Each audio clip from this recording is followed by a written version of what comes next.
아멘. 오늘은 많은 사람이 주를 믿더라 라는 제목의 말씀으로 우리 하나님께서 공동체에게 은혜 베풀어 주시기를 원합니다. 한 주간도 평안하셨습니까? 네. 너무나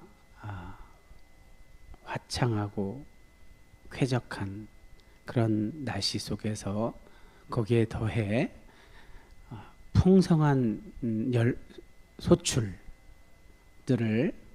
이렇게 감사하는 마음으로 이렇게 우리 고유의 명절을 여러분들이 다 지내셨을 줄 믿습니다. 자, 이렇게 좋은 계절에 여러분은 무슨 생각을 하고 어디에 집중하고 계십니까? 저는 칼럼에서도 고백드린 것처럼 그 어떤 생각이 깊어지면 이렇게 한 곳에 집중하게 되는데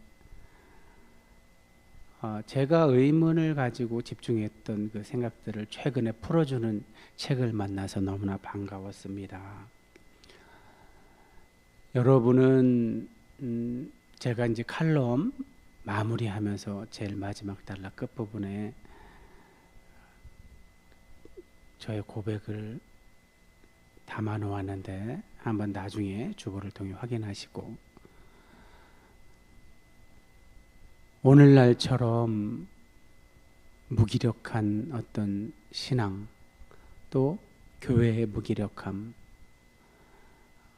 교회 밖에서 우리 교회를 바라보는 시선들 여러 가지를 바라볼 때 하나님은 과연 지금 일하고 계신가 침묵하고 계신가? 여러분은 어떻습니까? 그런 생각 해보셨어요? 왜 하나님의 말씀 자체가 살아서 말씀하시면 그 말씀이 곧 사건이 된다고 우리는 굳게 믿고 있는데 오늘날 우리 기독교 공동체의 현장을 바라보면 여러 현장이 있겠죠. 그죠? 그런데 어쩌면 하나같이 다 이렇게 사회로부터 신뢰를 얻는 것이 아니라 존경을 받는 것이 아니라 지탄을 받고 있는 것인지 이거를 우리 스스로가 개선할 수 있을까요? 물론 우리 스스로의 노력도 필요하겠죠. 그러나 하나님이 침묵하시는 것 말고는 그 이유를 우리는 알 수가 없어요. 그러면 하나님은 왜 침묵하실까? 도대체 왜? 이런 생각을 해보게 됩니다. 그런데 제가 발견한 것은 제가 그 한 책을 통해 잊기 힘든 사람들이라는 책이었죠. 예. 그 책에 대한 구체적인 내용은 제가 칼럼에 나눴으니까 칼럼에 올려놨으니까 그 주보에 있는 칼럼을 참조하시고 그곳에서 있는 것의 중요성을 제가 발견했어요. 우리가 살고 있는 현대 사회는 경제적인 측면에서 바라보면 자본주의 사회라고 하잖아요. 그나마 자본주의 시스템이 그래도 가장 우리 인류에게 적합한 제도라고 해서 이렇게 그 제도가 우리가 살고 있는 세계를 장악하고 있죠. 그죠? 근데 그 장악력이 너무 심해서 정치, 사회 분야에 있어서 민주주의라는 시스템을 가지고 있는데 현대 사회가 그 앞에 자유를 붙일 수도 있죠. 어찌되었든 그 자유민주주의 시스템이 제대로 돌아가지 않을 정도로 자본주의가 장악을 하고 있다고 제가 언젠가 말씀드렸죠. 그 책은 제가 아까 잊기 힘든 사람들이라는 책의 저자는 그냥 그저 있어야 하는 존재, 그저 있어야 할 때가 필요한 우리 사람들인데 그것이 불가능하게 만드는 주범을 이 자본주의로 보았어요. 자본주의의 가장 큰 특징이 뭐죠? 효율성, 생산성. 그것을 이루기 위한 과도한 경쟁 이런 것들이겠죠. 그런 자본주의가 추구하는 그런 성향 때문에 이렇게 오랜 시간 그냥 있어야 하고 침묵해야 하고 기다려줘야 하고 이런 것들은 자리를 할 수가 없는 거죠. 그래서 제목이 잊기 힘든 사람들이라고 저자는 이야기한 것 같아요. 그런데 우리 이 부분을 한번 우리 신앙에 한번 적용해 보아요. 하나님은 지금 하나님이 자꾸 침묵하다고 우리가 생각하는 이유가 뭘까요? 침묵하고 계신다고 생각하는 이유가 교회가 힘을 잃었기 때문이죠. 거룩함과 경건함을 잃었고 그저 이 자본주의 시스템에 잠식당해서 종교를 소비하는 형태로 바뀌었잖아요. 지금 우리가 살고 있는 이 현실이. 그것 때문에 우리는 하나님이 일하시지 않는구나, 침묵하시는구나 이렇게 생각하는 거잖아요. 이런 측면에서 하나님의 침묵은 뭘 하지 않으신다는 차원에서 침묵한다고 우리가 생각하는 거잖아요. 그런데 아까 말씀드린 잊기 힘든 사람들의 저자에 의하면 하나님은 계신 거예요. 지금 그저 계실 뿐인 거예요. 뭘 하지 않고 계시지만 그것이 안 계신 것이 아니란 말이죠. 그저 계신 겁니다. 지금. 그럼 왜 그저 계시기만 할까요? 무언가를 하시지 않고. 이것도 하는 것에 포함된다는 얘기죠. 무언가 하나님이 하나님의 때에 하실 그 일을 위해서 지금 하기를 잠시 멈추시고 그냥 계시고 있는 거죠. 우리 임마누엘 약속하신 주님이 우리를 떠나실 리가 있을까요? 아니죠.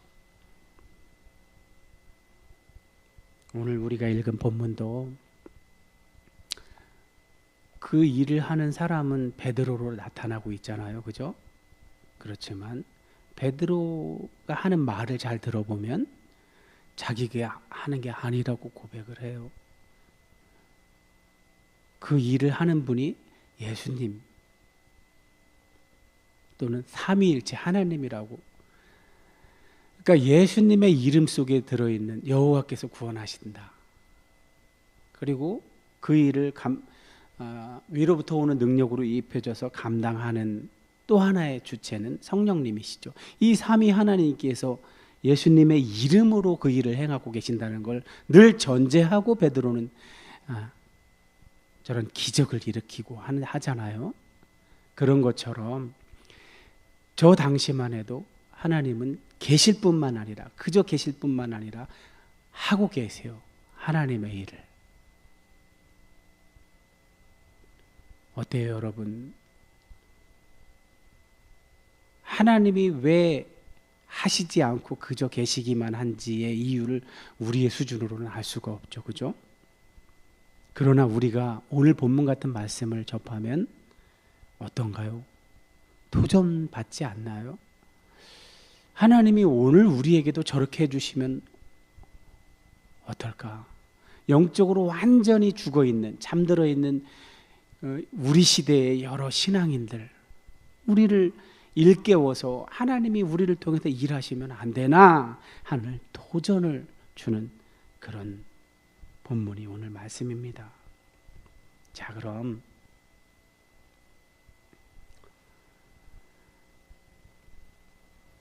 구체적으로 어떻게 하나님이 일하시는지를 한번 알아보겠습니다. 자, 오늘 시작하는 말씀입니다. 그때 베드로가 사방으로 두루 다니다가 룻다에 사는 성도들에게도 내려갔더니 거기서 에니아라 하는 사람을 만나매 그는 중풍병으로 침상 위에 누운 지 8해라. 아멘. 그때가 언제를 말하는 걸까요? 분명히 얼마 전까지만 해도 사도 바울은 이제 라틴어 이름이죠. 로마 제국 시대의 로마식 이름이라면 이제 히브리식 이름은 사울이죠. 사울이 어떻게 변했는지, 자기가 자기 실력으로 변한 것이 아니라 부활하신 예수님이 찾아오셔서 그를 만나 주시고 그에게 사명을 말씀하시죠. 그 자기가 누군지만 말씀하시고 사명은 에니야란 존경받는 그 당시 그가 있는 곳에서 존경받던 그리스도인에게 듣게 하죠. 사명은 어찌 되었든 그렇게 사울이 어떻게 주님을 만나서 변하게 되었는지 그리고 그 모습을 그대로 그 상태에서 복음을 증거하다가 고난을 겪게 되는 것들이 잠시 소개되었는데 그러고 나서 지금 그때의 베드로가 라고 나오고 있습니다. 그렇다면 이제 우리가 이야기의 흐름상 사도 바울이 그러고 있을 때 이제 베드로가 했던 어떤 활동을 이야기하기 위해서 저렇게 그때라는 부사를 사용하는 거겠죠. 자, 베드로가 가만히 있질 못하고 제가 지난주 말씀을 요약한 40초짜리 영상에도 말씀드렸잖아요. 거듭난 자, 위로부터 능력으로 입혀진 자는 가만히 있을 수가 없다니까요. 증거하지 않으면 안 돼요. 왜? 내 속에 주께서 보여주신 것, 가르쳐 주신 말씀이 가득하고 또 성령께서 그것을 자꾸만 조명하여 주시니 말씀 안 할 수가 없죠. 앞에 있었던 사울이 그랬고 지금 베드로가 또 그랬죠. 그래서 그 증거를 위해서 사방으로 두루 다녔대요. 두루 다니다 간 곳이 어디래요? 룻다랍니다. 룻다를 지도로 보겠습니다. 지도. 저렇게 팔레스타인 땅만 딱, 그러니까 예루살렘 최하단에는 예루살렘이라는 도시가 있고, 그 다음에 상단에는 나사렛, 예수님이 태어나긴 베들레헴에서 태어났지만 살기는 어린 시절, 그러니까 공생의 이전생을 산 곳은 나사렛이죠. 저렇게 예루살렘과 나사렛 아주 상징적인 도시가 상단에서 하단을 이렇게 이제 지도에 나타나고 있죠. 그러면 오른쪽으로는 사해와 갈릴리, 이 요단강이 보이고 왼쪽엔 지중해가 약간 보이잖아요. 저기를 바로 중앙 산악지대, 그러니까 저렇게 약간 색깔이 짙은 곳이 높은 800에서 1000m 고지로 되어 있는 중앙 산악지대예요. 예루살렘, 기브온, 이런 저기 또 그리심산 세겜 같은데 이런 게 다 중앙 산악지대에 있는 도시들이었고, 왼쪽으로 해안 쪽으로 가다 보면 셰펠라 지역이라고 그래갖고 그나마 이렇게 뭐랄까 곡식이나 나무 열매들이 잘 자랄 수 있는 곳이고, 그 지중해에 거의 다 가서는 샤론이라고 좌측 중앙 부분에 있죠. 저기는 샤론 평야지대입니다. 평야지대. 그 샤론 평야지대의 한 도시가 룻다인 거예요. 룻다. 그러니까 지금 지도 제일 아래쪽 왼쪽에 보면 거리가 이렇게 표시가 되어 있죠. 5, 10, 15. 위로는 마일수지만 아래로는 킬로미터예요. 그러면 예루살렘에서 룻다까지 이렇게 표시된 거리를 기준으로 이렇게 재보면 약 한 40여 킬로 정도 될 것 같아요. 그죠? 예루살렘에서. 지금 베드로는 그때 빌립이 한참 사마리아에서 활동할 때 사마리아 사람들도 복음을 받았다는 이야기를 듣고 요한과 함께 저 빨간 선으로 된 것들이 베드로가 사마리아 지역에서 이렇게 활동했던 것들을 나타내는 선입니다. 거기서 한참 활동하고 난 뒤에 예루살렘에 또 있다가 이제는 아까 두루 돌아다니다고 했잖아요. 그 두루에 속하는 곳이 지금 이런 중앙 산악 지역에서 왼쪽으로 저 해안 지중해 쪽으로 그쪽으로 지금 그쪽에 있는 도시들로 향하고 있었던 거예요. 그 중에 하나가 약 40 좌측으로 서북쪽으로 한 40여 킬로 떨어진 룻다라는 곳이라는 겁니다. 거기서 이제 애니아라는 사람을 만나는데 그 사람은 병자였대요. 병자. 중풍병으로 침상에 누운 지 8년 동안 중풍병으로 누워 있었다는 거예요. 얼마나 힘들었을까요? 움직이지 못하니까 누워서 계속 있는 거잖아요. 저도 사역했던 교회에서 이 병원 신방을 이제 늘 정기적으로 가곤 했는데 이게 반만 마비된 70이 넘으신 80 가까이 된 권사님이 한 분 계셨는데 거의 제가 그 사역하는 동안 한 2년여 동안 제가 거기에 신방을 갔던 것 같아요. 근데 본인은 하고 싶은 말씀이 있는데 이 말을 못 하는 거예요. 마비가 돼서. 그래서 이거밖에 못 해요. 근데 그럼에도 불구하고 우리가 방문해서 찬양하고 또 간단하게 말씀 전해드리고 이렇게 할 때 얼마나 좋아하시는지, 찬양할 때는 그 말이 안 돼도 함께 찬양하곤 하셨어요.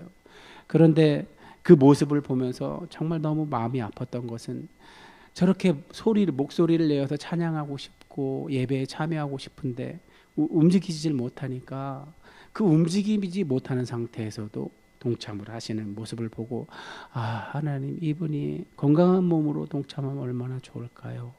이런 생각도 했었는데 어찌되었든 저 중풍병자 애니야라는 사람을 베드로가 만났다고 하는데 그는 벌써 저 중풍병으로 누워있은 지가 8년이나 됐다고 합니다. 베드로가 마음에 어떤 그런 감동이 있었나 보죠. 그게 베드로의 마음이었던, 성령께서 베드로의 마음을 움직이셨던, 제가 언젠가 말씀드렸잖아요. 우리 안에 계신 성령께서 우리한테 어떤 작용을 하실 때 가장 먼저 감정을 건드린다고요. 가장 먼저 감정을 건드려서 우리가 어떤 감정이 일어나게 하신 다음에 우리 입장에서 보면 그것을 이게 무슨 뜻일까, 무슨 의미일까 하고 생각하게 만들고, 이거 두 번째는 거죠. 감정이 먼저고 그 다음에 이 지성인 거예요. 그 다음에 나머지 하나가 또 있죠. 다음으로 찾아오는 것. 이렇게 깨닫게 하고 뭐를 이렇게 인식하게 했다면 거기서 깨달은 바를 이렇게 의지적으로 하려고 하는 성향. 그래서 감정이 제일 먼저고 지성과 의지는 그 다음으로 따라오는 현상이 성령 받은 우리에게서 일어나는 건데, 지금 베드로도 그 8년이나 누워 있었던 애니야를 보자 불쌍한 마음이 여겨져서 저런 이야기를 하는 거예요. 예수 그리스도께서 너를 낫게 하시니. 자, 베드로는 앞에서 그런 것처럼 예수 그리스도의 이름으로 명하노니 일어나 걸어라. 자, 베드로는 여기서도 어김없이 예수 그리스도를 앞세워요. 그분이 낫게 하신다는 거예요. 맞잖아요. 정답이잖아요. 베드로는 치유할 능력이 없어요. 예수께서 지금 이 안에서 하고 계신 거예요. 일어나 내 자리를 정돈하라. 저 모습을 보면 지금 베드로가 하고 있는 일이 예수님을 닮았어요. 그죠? 자, 중풍병자를 일으킨 사건 여러분 생각해 봐요. 언제 있었죠? 가버나움에서, 회당에서 가버나움 사람들에게 복음을 전파하고 계셨을 때, 말씀하고 계셨을 때 사람들이 이렇게 친구 4명에 의해서 이렇게 들려온 중풍병자가 있었잖아요. 거기서 길게 얘기하면 그 안에 내용이 또 있으니까 여기선 그냥 짧게 예수님이 일어나 내 자리를 들고 걸어가라 하니까 정말 그렇게 됐잖아요. 지금 베드로가 예수님이 한 거랑 아주 유사한 모습으로 하고 있는 거예요. 그러자 곧 일어났대요. 그러니까 하나님이 하시는 일은 시간의 제약을 받지 않아요. 시간을 초월해 버리죠. 우리가 살고 있는 이 역사적 시공간에서의 시간이라는 것을 초월해 버리시죠. 그래서 곧이란 단어가 항상 들어가죠. 곧, 즉시, 뭐 이렇게 즉시 일어났대요. 지금 누가는 자꾸만 일어난다는 말을 사용하고 있는데 저기에는 말씀드렸잖아요. 이런 저시대 또 히브리인들의 언어 사용에 있어서 어떤 단어에는 상징적인 의미가 들어있다고. 상징은 어떤 문자 그대로 읽는 것이 아니라 그거보다 더 큰 의미를 담고 있다고. 풍성한 의미, 중의적인 의미. 러시아의 문학가 중에 바흐친이라고 읽기도 하고 박틴이라고도 읽기도 하는데, 리처드 박틴. 그분은 이런 것을 어떤 산문 속에 들어있는 이런 저런 말들을 다성성이라고 그래요. 헛소리가 아니라 겹소리, 여러 가지 소리가 함께 들어있다는 거예요. 그래서 저기서 일어나라는 것에는 문자적으로 지금 병자를 일어나게 한다는 의미도 있지만 저 속에는 어떤 상징이 들어있냐면 부활하신 예수님처럼,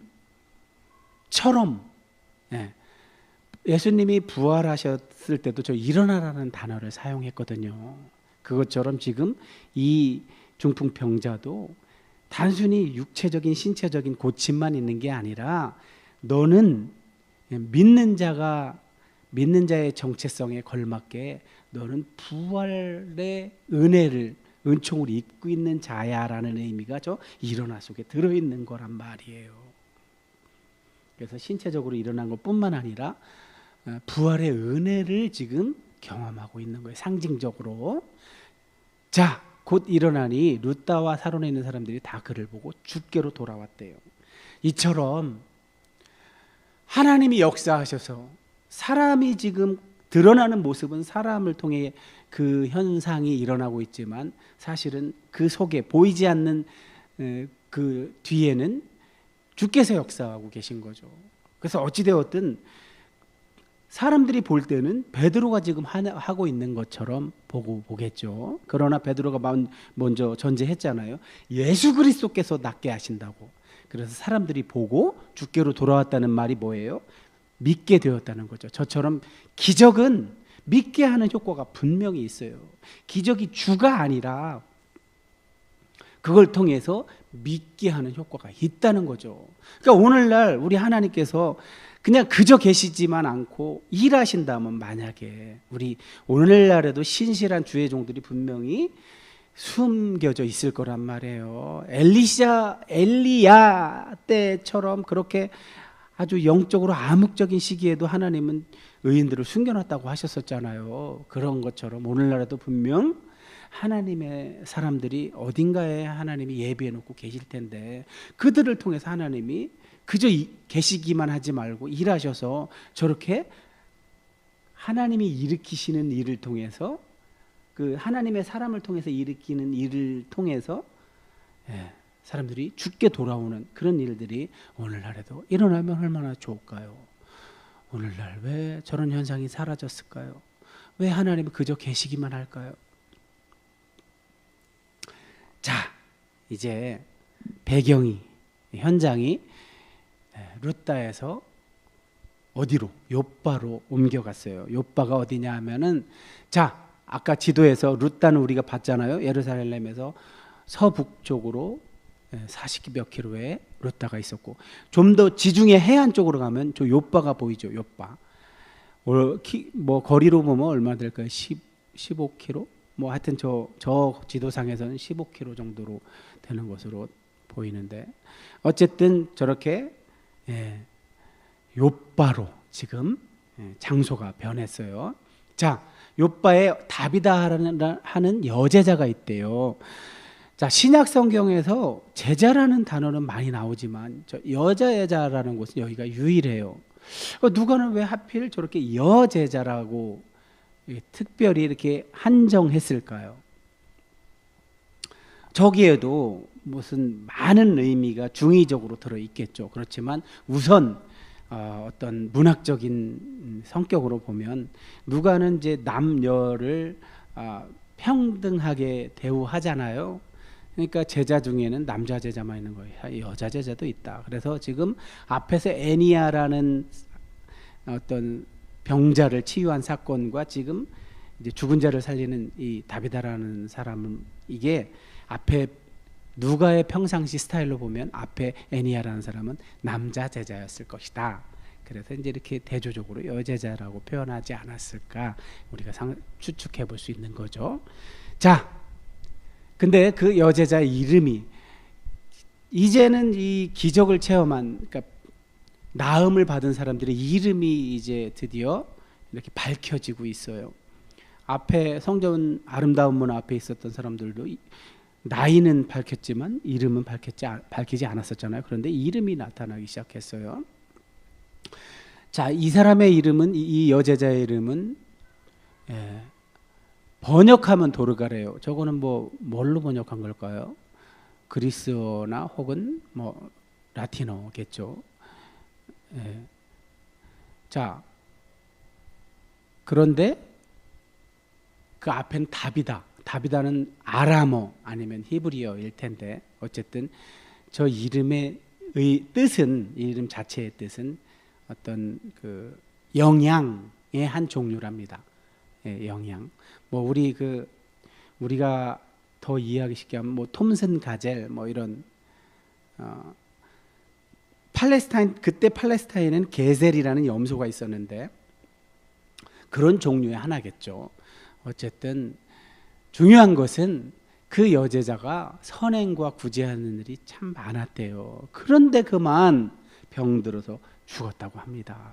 그러자 사람들이, 그의 곁에 있던 사람들이 시체를 씻어서 달하게 누워 놓았다가, 룻다하고 욥바는 아까 지도에서 보시다시피 가깝잖아요. 그러니까 이미 이 룻다에서 있었던 일이 소문이 났겠죠. 욥바에도. 그래서 욥바에 있던 제자들이 룻다에 지금 베드로가 있다는 사실을 듣고서 얼른 두 사람을 보냈대요. 그래서 와달라고 간청을 해서 베드로가 왔는데, 저기도 일어나라는 말을 자꾸 반복해서 사용하죠. 베드로가 그들과 함께 갔다고만 해도 되는데 일어나라는 말을 자꾸만 사용해요. 주목해서 보시기 바랍니다. 지금 누가는 자꾸만 일어나라는 단어를 반복해서 사용함으로써 지금 이 기적을 일으키는 주체가 예수 그리스도이신데 그분은 부활하신 예수님일 거 아니에요. 그럼 예수 그리스도께서 부활하셨다는 의미는 뭐예요? 그분이 오셔서 비로소 운명 지어진 죽음에서 우리가 구원을 받았다는 뜻이잖아요. 그래서 자꾸만 저렇게 일어나라는 단어를 사용해서 그런 상징적인 의미를 저기다 부여하고 있는 거란 말이에요. 누가가. 자, 베드로가 그 죽은 다비다 곁에 도착하자 그들이 다락방에 올라갔대요. 왜? 다락방에 누워놓았으니까. 근데 모든 과부가 베드로 곁에 서서 울었대요. 아마도 그 과부들이 이 다비다 도르가의 어떤 도움을 많이 받았나 보죠. 뭐 받은 뭔가가 있으니까 저렇게 그렇잖아요. 우리도 함께 했던 사람 중에 참 너무 아까 선행과 구제가 많았다고 그랬잖아요. 그 혜택을 받은 사람들이겠죠. 그래서 함께 울고 있는데 저기도 나타나잖아요. 그들과 함께 있을 때 지은 속옷과 겉옷. 이 바느질을 잘했나 보죠. 속옷과 겉옷을 만들어서 과부들은 그 시절에는 가장 가난하고 도움이 절실한 그런 존재들이었잖아요. 그랬을 때 도르가가 그들에게 저런 도움을 베풀었으니 저들이 저렇게 심하게 슬퍼하면서 어떻게든 지금 그 소문을 듣고 사도에게 요청을 해서 어떻게든 해보려고 지금 한 거잖아요. 그러자 베드로가 사람들을 다 내보냈대요. 그리고 무릎을 꿇고 기도하며, 앞에서는 이제 이렇게 선언하는, 그래서 즉시 고치는 그런 거였다면 여기서는 무릎 꿇고 기도하는, 이거는 예수님이 야이로의 딸 12살 된 소녀야 일어나라, 뭐 달리다 쿰, 그 아람어죠. 히브리어로 하면 쿠미, 히렉 요드가 붙는 거는 이제 여성 전미사이기 때문에 이렇게 되겠죠. 어쨌든 저를 모습을 보니까 구약의 엘리야나 엘리사랑도 연결이 되는 것 같아요. 그들도 저렇게 기도하고 또 그 죽은 자의 몸 위에 엎드리는 이런 제스처가 있었잖아요. 어찌되었든 이제 기도한 다음에는 다 이렇게 선언을 했다는 겁니다. 다비다야 일어나라. 다비다 쿰이 히브리어로 하면 그렇겠죠. 아니면 아람어로 하면 다비다 쿰. 뭐 기록된 그리스어로는 아니스테티 뭐 이렇게 했다고 하는데, 어찌되었든 예수님처럼 구약으로 가면 선지자 엘리야 엘리사처럼 저렇게 죽은 자를 일으키는 놀라운 일이 일어났어요. 앞에서는 예수 그리스도께서 낫게 하신다 선언했지만 여기서는 기도했다는 얘기는 뭐예요? 지금 이 베드로가 하는 일이 자기가 하는 일이 아니라는 것을 기도했다는 것으로 알려주고 있는 거죠. 자, 베드로가 선언하자 그가 눈을 떠서 베드로를 보고 일어나 앉았대요. 우리한테 저런 일이 일어나면 얼마나 놀랄까요? 물론 믿음으로 했지만 진짜 막 자신을 바라보며 일어나면 섬찟하겠죠. 어찌되었든 또 일어나라는 단어가 반복되고 있어요. 자, 이렇게 믿는 자에게는, 제자 공동체, 그리스도인 공동체에게는 죽음이 사라졌다는 의미로 저렇게 부활을 표현할 때 사용됐던 일어나라는 단어가 계속해서 반복해서 사용되고 있는 겁니다. 베드로가 손을 내밀어 일으키고 또 사용됐죠. 그때 믿는 사람들과 과부들을 불러들여 살아난 걸 다 보여줬대요. 그러자 온 요바에 있던 사람들이 그 사실을 알고 많은 사람이 주를 믿었대요. 죽었던 사람이 일어나는 그런 일이 벌어진다면 얼마나 놀랄까요? 그죠? 저게 하나님 나라와 및 예수 그리스도의 이름에 관한 어떤 복음의 정수 가운데 핵심은 아니죠. 그죠? 그러나 왜 저게 필요하다고요? 믿게 하기 위해서. 모든 것은 믿음으로 결론 지어지잖아요. 믿음으로. 믿게 하려고 저렇게 자꾸만 기적이 일어나는 거죠. 자, 오늘날 우리 다 죽어버린 믿음, 잠들어 있는 믿음, 그 믿음을 일깨우는데도 사실은 저런 하나님이 하셔야만 일어날 수 있는 일을 하나님이 하셔야겠죠. 그렇다면 예수께서, 부활하신 예수께서 오늘도 우리 안에 계신데 그 예수께서 역사하시면 하나님 살아계심을 잊고 그저 영적으로 잠들어 있는 우리들을 깨우실 뿐만 아니라 이 교회가 무기력해지고 사회로부터 손가락질 받는 이 현실이 역전이 될 수 있겠죠. 기적은 이처럼 잠들어 있는 사람들을 깨우고 우리의 진짜 정체성을 다시 한번 상기시켜 주죠. 그래서 오늘날에도 사실 필요한 겁니다. 자, 오늘 마지막 말씀은 베드로가 요바에 여러 날 있어 시몬이라는 무두장의 집에서 머문다고 하는데, 저 이야기는 이제 다음에 일어날 이야기를 이제 도입하는 역할을 하고 있죠. 그런데 하필 무두장의 집일까요? 뭘 뜻하는 걸까요?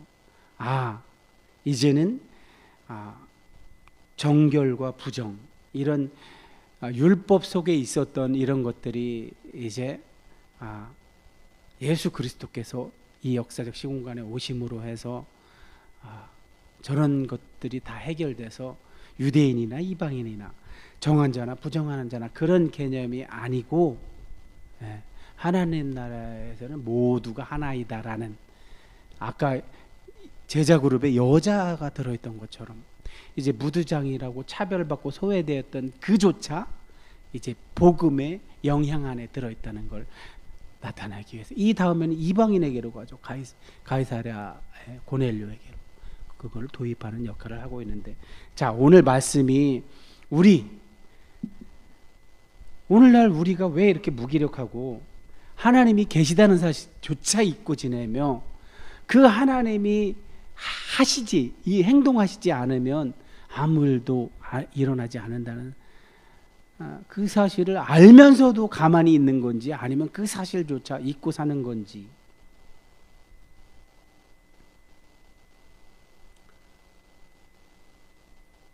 그걸 깨닫게 해주시려고 오늘 말씀은 우리에게 먼저 일어나! 하고 말씀하고 계십니다. 우리 보고 일어나라고 합니다. 우리는 지금 우리가 얼마나 잠들어 있으면, 잠든 채로 있으면, 영적으로 죽어 있으면, 깨어있지 않은 상태로 이렇게 지내고 있기에 하나님께서 말씀으로 일어나! 하고 말씀하고 계실까요? 애니야와 다비다에게 일어나라고 그렇게 말씀하신 건가요? 아닙니다. 오늘 우리 믿음의 공동체, 오늘 예배하고 있는 이 예원 가족 공동체 모두에게 하시는 말씀으로 오늘 말씀하고 계신 겁니다. 여러분 어떻습니까? 받으셨습니까? 그 말씀을. 일어나라는 하나님의 음성을 받으셨습니까? 왜 일어나라고 하실까요? 우리가 누구인지를 말씀하시려고. 너는 부활의 은혜를 입은 자야 하고 말씀하시려고 일어나라고 하시는 거 아닐까요? 그래서 다시 한번 하나님이 우리를 일으키셔서 우리를 통해서 일하시려고 일어나라고 말씀하고 계신 건 아닐까요? 그렇게 우리를 깨우신 다음에 오늘 베드로를 통해 역사하신 것처럼 베드로가 루다에 있는 애니야를 8년 된 중풍병자 애니야를 살릴 때 예수 그리스도께서 너를 낫게 하신다 하고 전제하고 그를 치유했던 것처럼 오늘 잠들어 있던 우리들을 깨우셔서 여전히 잠들어 있던 이 믿음의 사람들을 깨우기 위해서 우리를 통해서 그 일을 하시기 위해서 먼저 우리에게 일어나 하시는 건 아닌지 여러분 귀를 활짝 열어서 듣길 바랍니다. 그래서 우리의 정체성을 깨워주고 다시 한번 너희는 부활의 은총을 입은 자들이니 너희가 해야 할 일이 무엇인지를 다시 한번 생각해서 이제 제발 그만 자고 깨어나서 하나님 나라와 및 예수 그리스도의 이름에 관한 그 복음을 열심히 전파하고 그 복음이 전파되는 현장에서 하나님이 일하실 때 저렇게 8년 된 중풍병자도 일어나는 것처럼 죽었던 다비다가 살아나는 것처럼 오늘 우리에게도 통일한 은혜가 하나님으로부터 베풀어져서 우리를 통해서 하나님께서 일하실 때 다시 한번 하나님이 그저 계시기만 할 뿐만이 아니라 일하시는 분이구나. 이 땅에 임한 하나님 나라를 우리에게 보여주시려고 우리에게만이 아니라 우리를 통해서 하나님이 일하실 때 그 현장을 목격하는 저 세상 사람들로 하여금 하나님 나라가 이미 이 땅에 임했음을 보여주시려고 하나님이 살아계셔서 그 일을 하고 계심을 우리를 통해 보여주시려고 그래서 하나님 나라를 더욱더 널리 알리시려고 오늘처럼 무기력한 나라는 하나님 나라와 어울리지 않는다는 그 사실을 알려주시려고 이 일을 행하셨음을 우리를 깨닫고 우리를 다시 깨우셔서 하나님 그 일을 하시려고 이 말씀을 주신 줄 믿고 행하고자 이 말씀을 여러분께 전했습니다. 기도하겠습니다.